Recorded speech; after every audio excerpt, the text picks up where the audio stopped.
This Stanley Cup Finals Game 7 preview of Pucks Across Borders on YouTube and on X, brought to you by the one, the only First Round Collectibles.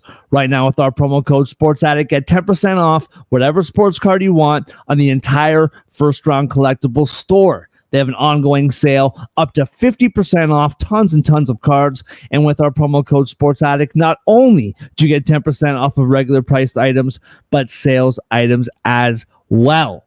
Do the math. 20 becomes 30, 30, 40, 40, 50, 50, 60. You get the picture. Hockey, football, basketball, baseball, wrestling, boxing. They have it all. So go to firstroundcollectibles.com today. Use promo code SportsAddict for 10% off sales and regular priced items. That's the number one. STRoundcollectibles.com. First Round Collectibles, sports cards for sports fans. Yeah. Let's go. We just gotta go hard. I go the hardest. I bring the pain. Not what you used to. It's all part of the game. Yeah, I just gotta go hard. I just gotta go hard. Go hard. Go hard. Yeah. Oh yeah, the beast back. Adrenaline pumping through my veins, can't relax. Original, I am not the same as the. And welcome to Pucks Across Borders Game 7 preview of the Stanley Cup Finals. We are here, boys. We made it. The entire season, literally right down to the last possible day of the season. We're here. It's Game 7. A week and a half ago, we were saying farewell. This could be the last preview show. No, this could be the last preview show. No, this could be the last preview show.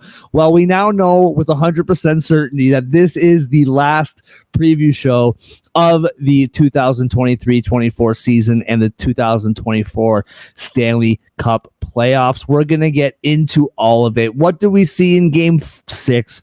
What are we looking forward to in Game 7? We're going to touch on it all, plus our best bets, brought to you by First Round Collectibles. But first, as always, I am Mark Sauter. Great to be here. Beautiful day here in Toronto. And with me at the top of your screen, right next to me, you read his work about the NFL on Gridiron Heroics.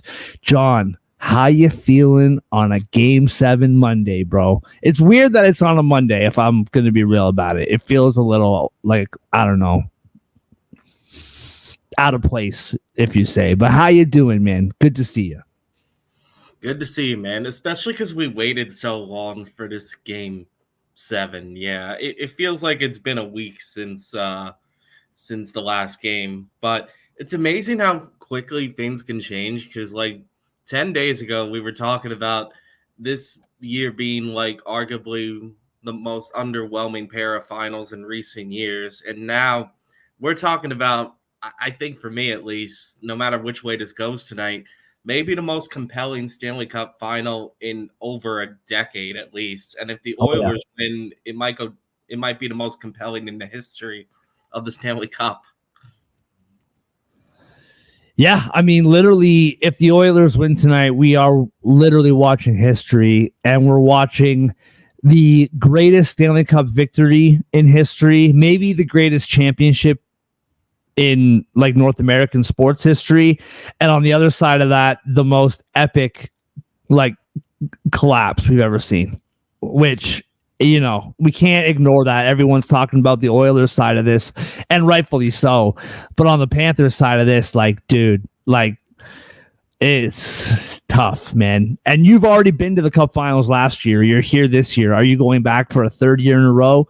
I know Tampa Bay did it like recently, but we'll see what happens. Before we get into all that, at the bottom of your screen, our main man is back, ready to roll. You read his work on Give Me Sport. You read his gambling picks on Winners and Whiners. Andre, good to see you, bro. Welcome back. It's great to be back. I can say where I was now. I was in the Bahamas for a bit. Might have stopped in Sunrise, Florida a few days early. It's kind of awkward. No hockey. Just bunch of old people, but it was a good time. Great to be back. Glad I got to do the Game 6 show. Glad there's still a show to be had for Game 7. I'm so ready to get into this. This is going to be the finale. We deserve it's going to be the finale hockey deserves. So let's get into it. Well, and more specifically about Sunrise, a bunch of old Canadians. Like, if we're going to be really specific, just a bunch of Canadians just like down. I'm just down here now.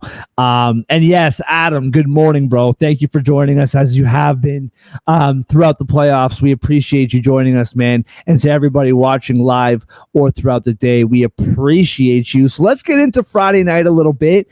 Full disclosure, I had to listen to the entire game on the radio. It's just the way that it is. Sports USA, excellent broadcast. Brian Boucher, I can't remember who the main commentator is, but Sports USA does a terrific job. And I find sometimes listening to a game on the radio, I'm a radio nerd. I love radio. And I love listening to broadcasts. I've said this before on the show many times. SiriusXM is so great for that. Just being able to listen to like every broadcast for every team in sports. But I find listening to the radio, you almost get more context of the game because you're literally like relying on every word being said rather than watching for yourself. And phenomenal broadcast, but I had to listen to it the whole way through. Let's start with you, John. What did you see in Game 5 on Friday night? Or Game 6, rather. My bad. Another one-sided game, in all honesty. Like, I think this was a mostly dominated game by Edmonton, and it was really fascinating because there was a contrast between which players showed up for each side. For Florida, I would argue Barkov was the only player that showed up on the ice that night. His entire team disappeared besides him. He was trying to win the cup on his back. For Edmonton, what was fascinating was that McDavid really didn't do a ton. Like, I don't think he had a shot on goal. He didn't have a point. It was all depth outside of a Hyman goal for Edmonton. And my boy Adam Henrique had a big night in Game 6. So really happy for him. And hopefully he has another big moment in Game 7. Just I'm a personal fan of his. But going back to Game 6, Edmonton, it felt like they kept the momentum, which I was a little surprised about, and Florida still looks very lost on the ice. PK Subban brought up a great point on the ESPN broadcast that Edmonton is dominating rush chances in the last few games compared to Florida, and it does feel that way. I don't have the exact numbers there, but it's something of note. Bobrovsky, I don't know what's going on with him. He just looks like a different goalie these last few games. And there was a stretch in a game. There was a stretch where like Florida was getting outscored 13-1 in like 5 or 6 straight periods. So I don't know what's going on with Bobrovsky there. He looks lost as well.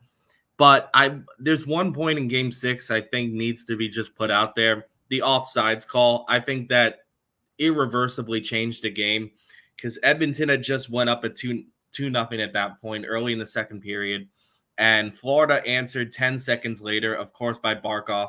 So that was going to be a nice quick answer that kept the Panthers in the game and keeping hope alive that they could wrap it up that night. But I swear there was a lot of that replay had to get blown up on the camera, and by like an inch Florida was offsides, so they called back the goal.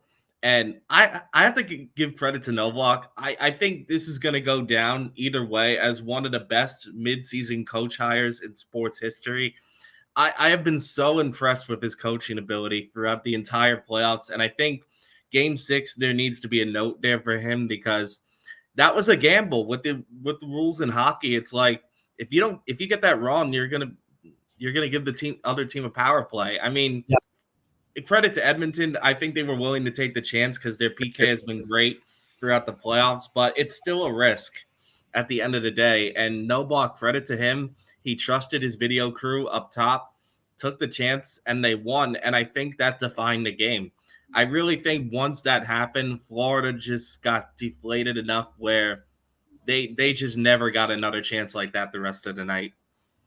Well, and that was at the beginning of the second period where the Oilers scored like the second the puck dropped, and then 12 seconds later the Panthers score. And I'm right there with you, man. What I find fascinating about that challenge is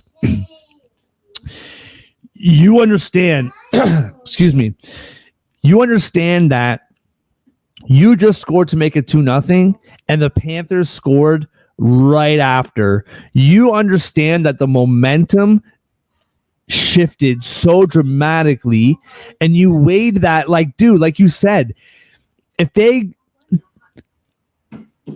cut the lead to 2-1 and then go on the power play right after that, that momentum is swinging even further.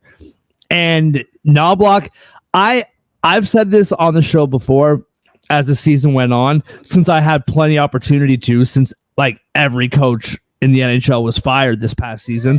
I'm not a big fan of firing a coach and replacing him with a rookie when your team has very high season expectations. You know what I mean? Like, if you're looking to win a championship and you're hiring a rookie coach, I'm not a big fan of that move. Clearly, this was, genius now looking back. And he's been making these decisions all playoffs long, whether it was pulling Skinner, whether it was, different decisions throughout the playoffs. I'm right there with you, man. Andre, what about you, bro? What did you see in Game 6? I mean, I think both of you guys said most of what needed to be said. Coach Knobloch continues to find the right buttons to push. That challenge was huge. It was just, the Oilers jumped out to a early lead. They put all the pressure on in the first period, scored a quick one in the second, won the challenge, and they just felt comfortable with that 2-0 lead the rest of the game. Like, after they won that challenge, it felt like, okay, the Oilers are chilling, they're cruising. Nothing's really challenging them. So here we are. I'm going to try to talk about it from the Panthers' perspective just a little bit more, since obviously the winners get all the love. Victors tell the story of history. But yeah, Florida, the good news is that they were up 3-0 in the series. They made enough deposits where these withdrawals aren't killing them yet. They bought themselves 4 chances to take the cup home. The bad news is they burned through the first 3, and now it's do or die. And you can see it on their faces. It feels like you can feel it through their skating. For the most part, outside of Kachuk and Barkov, it feels like they don't know what to do. They don't know how they're going to bring this home, overcome this team. They haven't really been challenged like this in this postseason. It's not where you want to be. And I know as a fan, when your team is up 3-0, you watch them lose game 4, you're like, whatever, let's get in game 5. You watch them lose game 5, game 6 happens. That feeling, especially if they don't start quick in game 6, it feels like you're in hell. So getting to game 7, and that's as a fan. So getting to game 7, I don't know how it feels as a player, but they need to dig deep. They need to find something. They need to hope the fan base that is the Florida Panthers, they need to hope that they show up and give them some energy, give them some momentum, because they're struggling to generate their own right now. If the Panthers, or if the Oilers rather, score the first goal, the energy in that building will be like so nervous. Like, if the Oilers come out in the first 5-10 minutes and score, that building is going to be tense. Before I kind of get into my thoughts, the one thing I will say from a Florida perspective, it's no disrespect to any of the actual players on the Panthers. I think this Florida team is going to be good for the next few years still. The way that they've kind of sign players and the contract structure, I think they've done a really good job at making sure that this Florida team is going to be competitive for like the next while. Like they're not going anywhere. The one guy that I really, really feel bad for if they do in fact lose tonight is Paul Maurice. Like I'm a big fan of his. I have been for a long time, even dating back to the 2000s when he coached Carolina. He coached my Maple Leafs for a while. I'm a big Paul Maurice fan, coaching Winnipeg. I love that dude. Just as like a hockey fan, I just root for him for whatever reason. I just root for the guy. And you lose in the Stanley Cup Finals in 2002. Then you lose in the Stanley Cup Finals last year, basically 21 years later.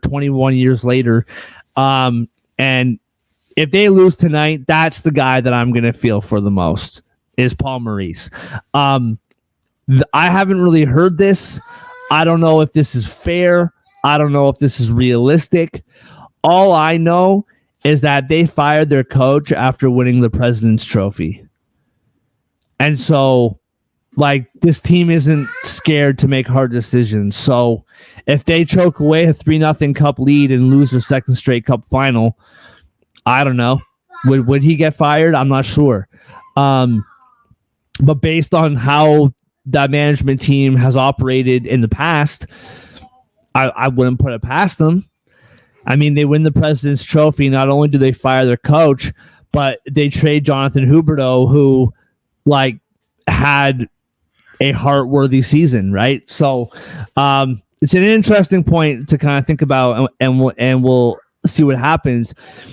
I got nothing really different to add as far as Friday night goes. I think both you guys are spot on. I think the really interesting thing to me to add to what you said, John, is the depth for Edmonton is probably the most encouraging thing for me.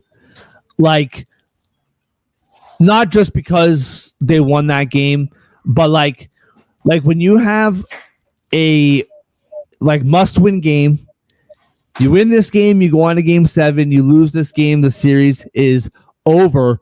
When you have Ryan McLeod leading the shots for your team with 4 shots on goal, and you only have to play Connor McDavid, what was it, like 18 minutes? And he's averaging like mid-20s for the whole season, like the whole postseason. Let me just double check this here. Yeah, 18 minutes and 58 seconds. And that's with I can't remember how many power play opportunities they had. But that's encouraging to me. Because now you save some juice from your big boys, right? I don't think any forward played more than 20 minutes. No, Ryan Nugent-Hopkins played 19-15. Draisaitl played 16 and a half. Like, that is super important to me. The fact that you were able to win that game convincingly and you didn't have to burn your big boys out, right? You kind of kept them fresh. And Ryan McLeod, got the most shots. I know that and let's just do the math here, to your point, John, talking about Bobrovsky. Let's just do the math here. The Oilers had 21 shots on goal. 2 of them were empty nets. That means that 19 of them got on the net and 3 of them went in. Like, Bobrovsky is struggling right now. Yeah. So I'm right there with you. I'm really impressed with what I've seen clearly over the last 3 games. But I think what's maybe the most impressive is these 3 games, guys, like, correct me if I'm wrong, but they really haven't been that close. Like, there were moments of game 5 where the Panthers were like hanging around, I suppose. But the Oilers were up 4-1 in that game. And the Panthers came back to make it 4-3 and then couldn't get the job done. You know what I mean? Like, I'm having a hard time picturing Florida doing anything tonight just because these last 3 wins, like at least the 3 losses by the Oilers, they lost game 2, but they should have won game 1. And if it wasn't for 6 minutes in the second period of game 3, they would have had a better chance, to win game 3. But these last 3 games, the Panthers, like, they haven't really been in any of these games. And so that makes it really interesting to me looking to tonight. Any last thoughts on game 5 before we move on?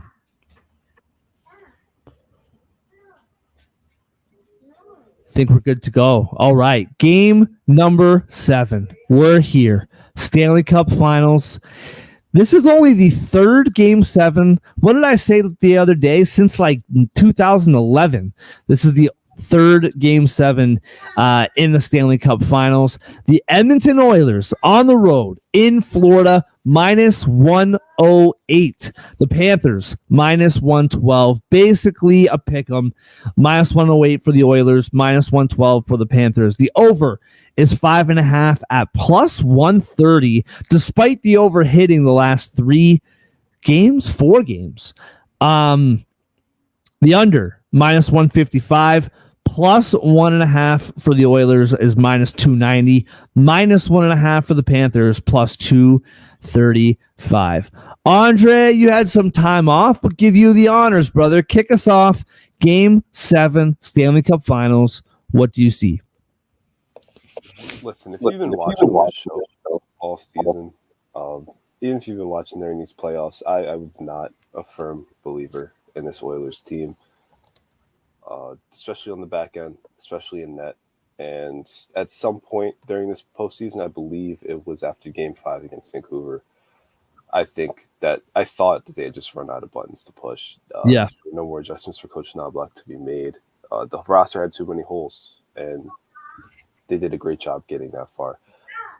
Very clearly, it's like a month later, maybe a little longer. They're still playing, so I was dead wrong. This Oilers team is incredible. And even down 3-0, they found a way to push through. They found a way to get it where they're now 1 win away from hoisting the cup. They're 1 win away from winning it all. And I think they're going to do it. I think momentum's real. I don't think it really matters that they're in Florida because the defense has been phenomenal. Their penalty kill has been indomitable. When's the last time they gave up a power play goal? Or they gave up 1 for this entire series so far. I think they've given up 2 over the past 50 chances or something crazy like that.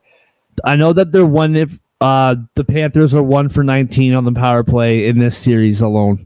Yeah. I think they're highest PK ever for a postseason. Any team that's played at least 15 games or something like that. So that right there is the key, because when the Panthers got to the Stanley Cup, the Panthers winning the Eastern Conference Finals, a lot of that was their power play was consistently scoring. That's dried up. Their 5-on-5 has really dried up, and they're not scoring. And Connor McDavid, Draisaitl, the way he played in Game 6, nobody really mentioned that. He was phenomenal again. Zach Hyman, the Oilers have the stars where you don't expect to shut that team out. You don't expect to hold that team to 1 or 2 goals. So I know it's in Sunrise. I know it's asking a lot to beat this Panthers team 4 times in a row, but I'm not betting against what the Oilers have done at this point. They've convinced me. I'm all the way in. Give me Edmonton -108. I'm going with the over again. But my best bet is going to be on the Panthers player. I'll get to that a little bit later, though. Oh, a little tease. Absolutely love it. Yeah, just real quick, John, before we get to you, one thing you said, Andre, talking about momentum, I was saying this pre-show to you guys that, I hear a lot that the momentum in playoff series doesn't exist. Brian Burke, longtime general manager in the National Hockey League, he goes on NHL Network Radio on Fridays, and he says this all the time. I waited behind him in a line for a gas station bathroom one time in downtown Toronto. That's a story for another day. But anyway, He says that all the time. I'm inclined to agree, especially when there's like 19 days between games.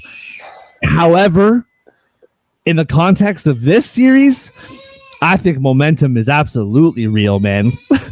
When you go down 3-0 or 3-0 and then dominate your opponent for 3 straight games, I think momentum is absolutely real. So I'm right there with you. John, what do you see in this game tonight, bro? Yeah, I don't buy the momentum's not real. I think it's absolutely real. It's hard to ignore on both sides what's going on because you could see it on the Florida Panthers' faces. There's just visible frustration on the bench. The head coach, I've never seen him more angry in this entire playoff run than what he was in Game 6. It just feels like the Panthers are like losing themselves a little bit. So I just want to like set the scene a little bit here before we get into some bets. It feels there's no question this is a historic game tonight. I think no matter how this plays out, because this is only the third time ever that a team down 3-0 even got to a Game 7, and Edmonton could be the second team to ever come back and win, and the first in 82 years, a literal once in a lifetime event. If because I don't know how many hockey fans listening to us were alive in 1942. So I'm just going to assume 95% of us, it's once in a lifetime. Well, you think my like 92-year-old grandfather isn't navigating the YouTubes looking for us this morning? Yeah, outside of that, I don't know, man. I think you're right. I doubt he's watching. Hi, Papa, if you are watching, but I doubt it. So I think no matter what, we're seeing something historic tonight. But if we were talking about this in the pre-show, if Edmonton wins tonight, I think it'll be like the most historic comeback in the history of modern sports. And for Florida, we could be talking about them as one of the biggest choke jobs in the history of sports. I might argue it's the biggest, especially since they made the Cup final last year. I do think that plays into this. I really do. I'm going to be truthful, guys. Game 7, it's like a 50-50 thing.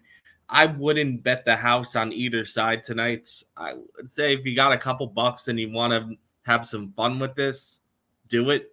Am I going to sit here and say I'm extremely confident in one side or the other? No. I mean, I'm coming off a really bad pick in Game 6 as well, so that doesn't help. I mean, I'm leaning towards Edmonton finishes the job and get it done, but would it shock me if Florida recovers? No, not really. I still think they're a talented team and can do it, but I'd be lying if I said Edmonton doesn't have the momentum right now. The depth, McDavid.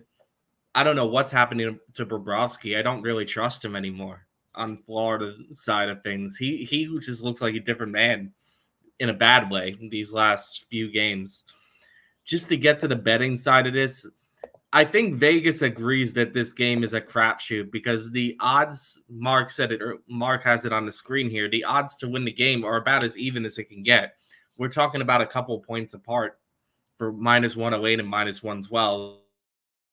So I think even Vegas is saying, like, flip a coin. This could go either way. That's where I'm leaning.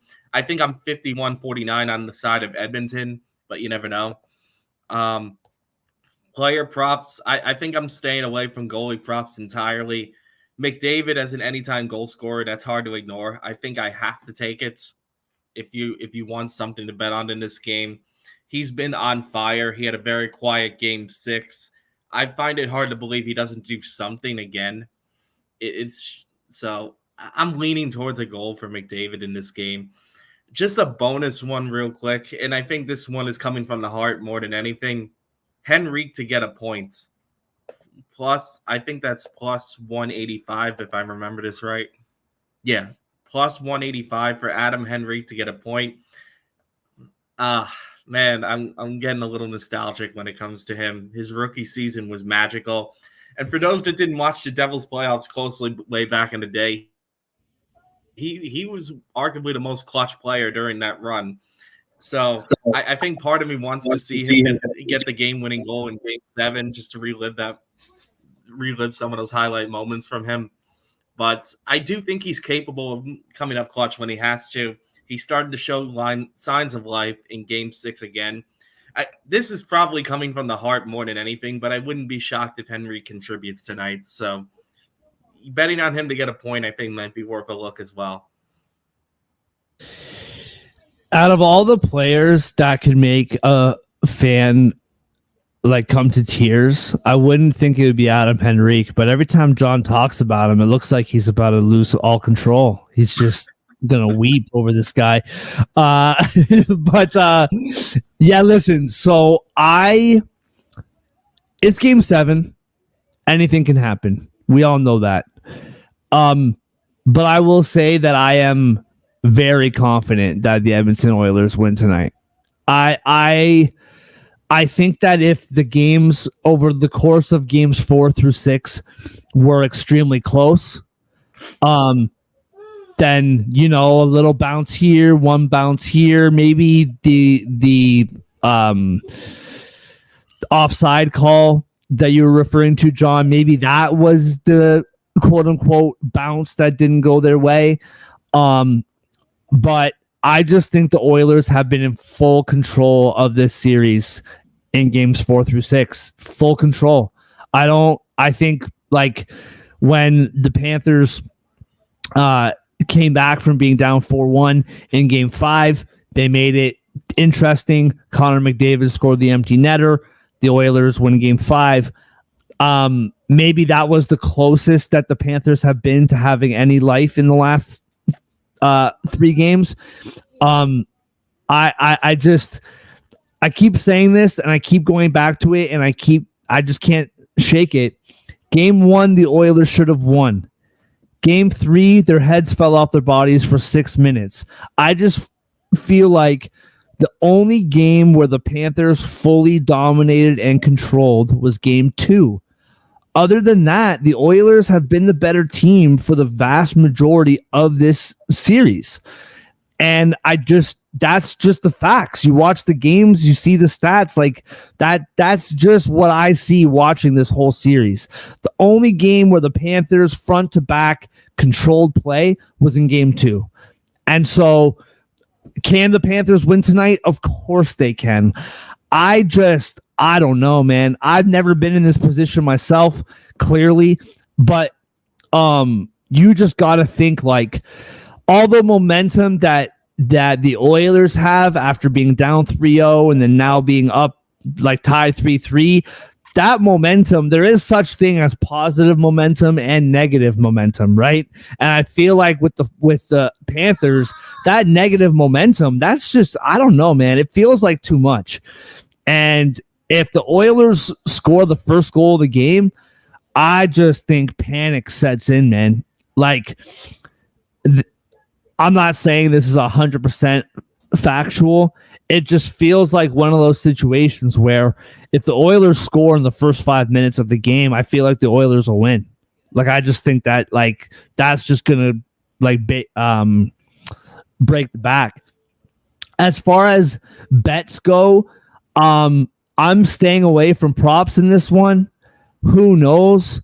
I think the fact that Connor McDavid had nothing really to do with game 6, I think is awesome for the Oilers, that their depth was able to kind of take the torch for one game. It does make me feel like McDavid is going to go nuts tonight. Like, I feel like if you're looking at shot props, you're looking at goal props, point props, every McDavid prop, I would take the over. I'm not going to, though. I'm just going to bet that they win, sit back and enjoy the ride and see what happens.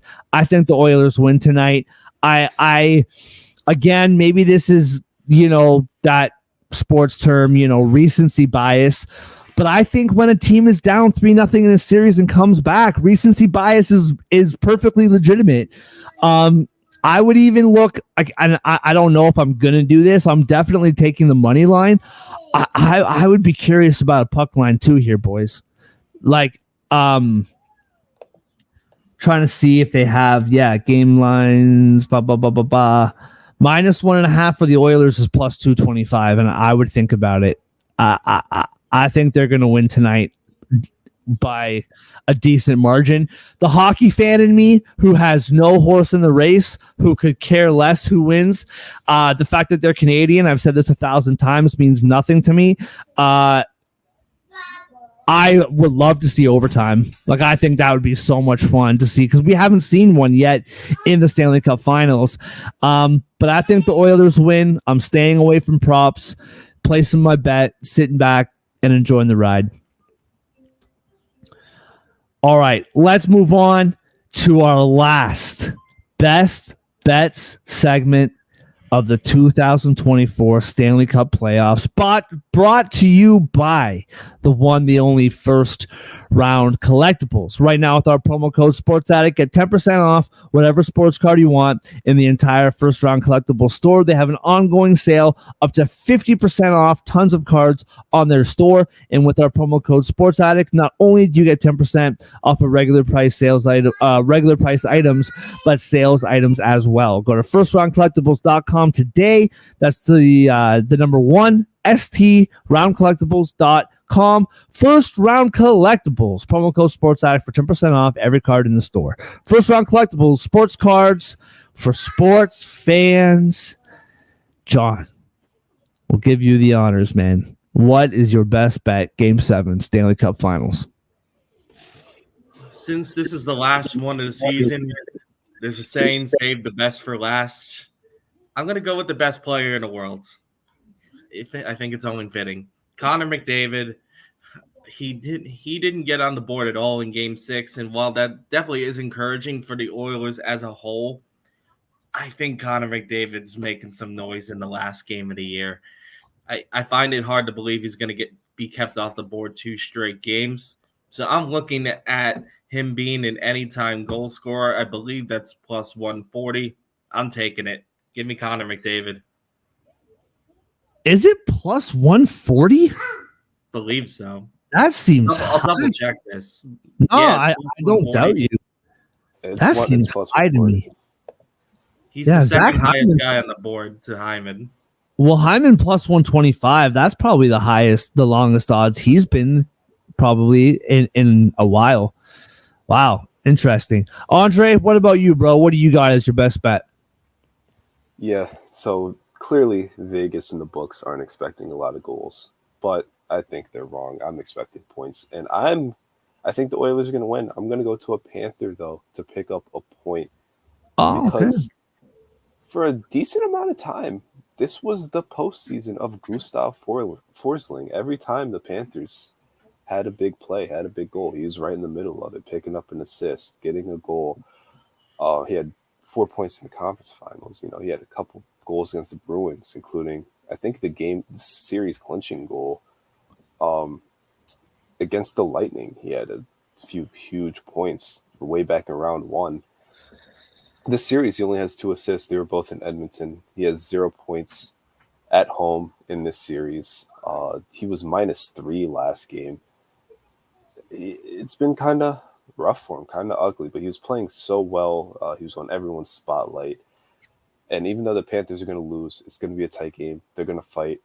And Gustav Forsling's going to pick up a point. So that's plus 145 or plus 140 now. And I'm rolling with it. Gustav Forsling picking up a point.